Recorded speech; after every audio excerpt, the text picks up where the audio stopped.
Papa Francisco usa o povo Timor-Leste a na fatem cria paz, não mantém unidade.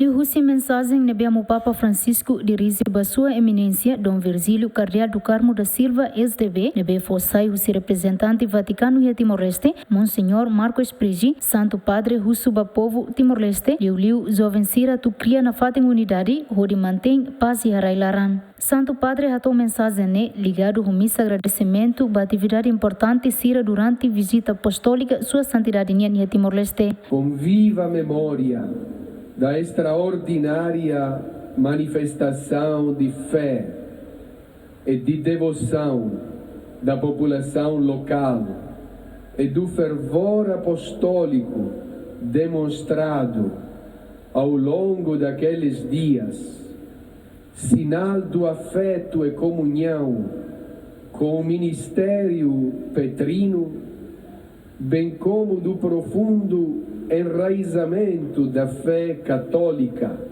nesse país, o Papa Francisco se associa de bom grado à ação de graças do forte e corajoso povo timorense, desejando que o Evangelho possa continuar iluminando todos os âmbitos da sociedade, contribuindo para manter a unidade e a justiça, sobretudo para os mais jovens.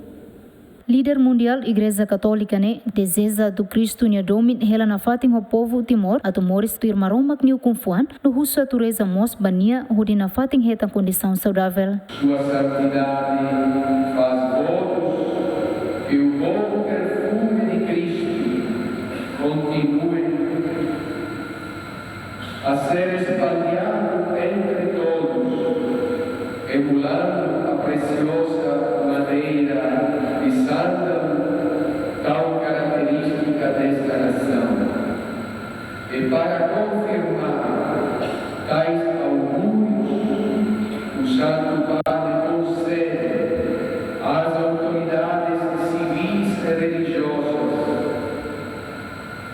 tais a bênção apostólica, estendendo a todos os presentes, ao mesmo tempo que pedem, por favor, que não deixem de rezar por ele.